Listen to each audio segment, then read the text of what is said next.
Just saying, it's a crazy time. You can't afford not to like black people. You don't like black people enough, you could become one yourself. I'm not the only black man with a bunch of mug shots. Right. It's them young ones that come. Yeah. That'll do what you want. Yeah. Ain't nobody gonna tell me I'm independent. I pay my bills. Right. I pay the cost to be the boss. You the boss by yourself. ESPN confirming to NBC it's cutting ties with its NFL commentator Shannon Sharpe. The move coming after Sharpe, of course, the Hall of Fame tight end, settled a lawsuit accusing him of sexual assault and battery. Very grateful for that, but I just wished, of all things, like I said, hey, they did what they felt they needed to do, and I'm at peace with that. But I just wish, guys, this thing could have waited until Monday. So Katt Williams just went hard on Shannon Sharpe after ESPN fired him, and he's not being nice about it either. Katt is basically saying it's hard to feel sorry for Shannon because after all that unk advice he was giving out, he fell for the oldest trick in the book. In case you missed it, ESPN decided to cut all ties with Shannon, and the decision came right after Shannon settled a $50 million lawsuit with OnlyFans model Gabriella Zuniga. But what's crazy is that this is exactly what Katt tried to warn Shannon about. Katt sat there across from Shannon on Club Shay Shay and told him to his face that messing with white women could get him caught up. I think white women are as great as any other women. But I'm not gonna act like I'm not scared of them. I have a reason to be scared. You could be Kang the Conqueror, and they could take your rabbit ass down in 2 weekends. And then Monique said the same thing and gave Shannon some solid dating advice. I'm grateful I'm not 56 and trying.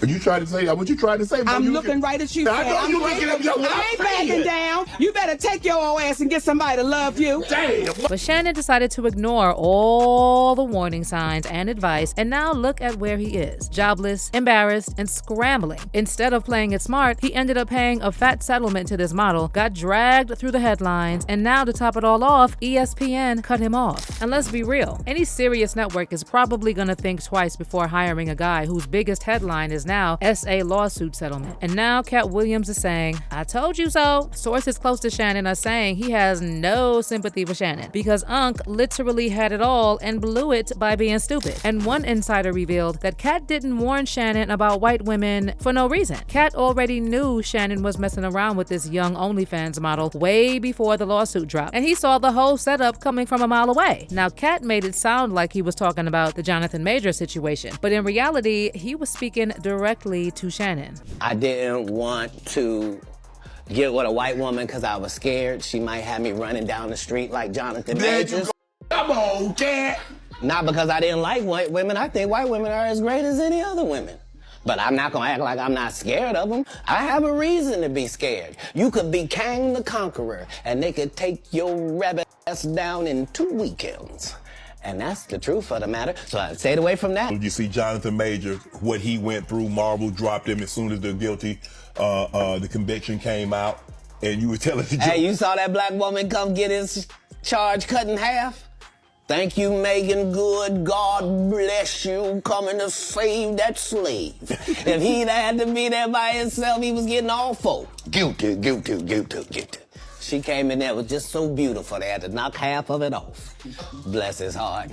And that just goes to show, once again, Katt may tell a joke, but he ain't never told a lie. But Shannon refused to listen. What's also crazy is that Shannon agreed to pay millions to that OnlyFans model, thinking that the settlement would help him save his job and make this whole thing go away. But ESPN pulled the plug and fired him anyway. And y'all, that OnlyFans model, well, she quit OnlyFans just 24 hours after the settlement news dropped. Gabriella announced the news on her Instagram, saying, "Today I have decided to retire from OnlyFans. Thank you for the incredible support you've shown me for the past few years. This community has given me a life I could never have imagined. I'll still be active on social media and have several new projects in the works that I can't wait to share. I'm truly excited for this next chapter." So Shannon literally retired this girl, y'all. She said for life. She secured generational wealth from a freaky race-playing 50-year-old man. You really can't make this up. And here's why nobody is is cutting Shannon any slack. It's not just that he got played by this girl, it's also the fact that this is the same guy who said that he wouldn't let his daughter's wedding budget go over $30,000. And fans were quick to drag Shannon for these comments, especially after leaked texts showed he admitted that the OnlyFans model was charging him $25,000 for each cheek. Someone on X said it needed to happen to expose how much of a hypocrite Shannon is. He lost the little respect he had for others. Now he's done, willing to give an ex-worker millions of dollars, but his own daughter $30K for her wedding. And another user wrote, Shannon Sharpe has done so many things wrong, but me learning about him being cheap on his daughter's wedding really made me side-eye the F out of that country bumpkin. You paid more for that young white girl who saw you as a lick. How dumb was that? And as if all that wasn't embarrassing enough, just days after Shannon settled the lawsuit and agreed to pay millions to Gabriella, ESPN dropped the hammer and officially cut all ties with him. And get this, ESPN didn't even bother to put out an official statement. People magazine reached out to ESPN for comment, but they didn't want to talk about Shannon at all. As for Shannon's reaction, he broke his silence on July 30th on the Nightcap podcast. And while he claimed he was at peace with ESPN's decision, he also told his listeners that he begged ESPN to postpone the announcement of his firing until after his older brother, Sterling Sharpe, was inducted into the Pro Football Hall of Fame. Shannon said he had to apologize to his brother because he knew his lawsuit and ESPN's decision to fire him would overshadow Sterling's big moment. But ESPN and Disney clearly had no sympathy for Shannon and ignored his request. Before we get started, obviously,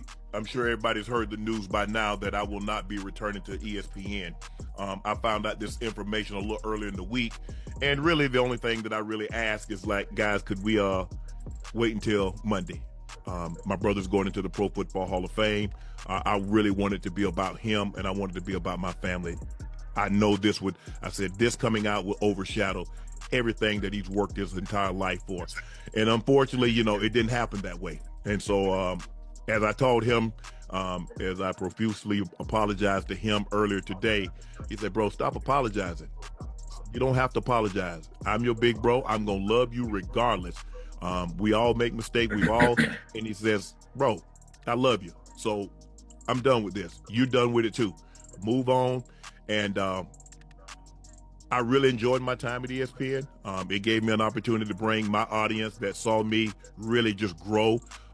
They saw me, Lakers in 5, and they saw me say all these analogies that my grandparents gave me, and I was able to bring that to ESPN. So I'm very, very grateful for that.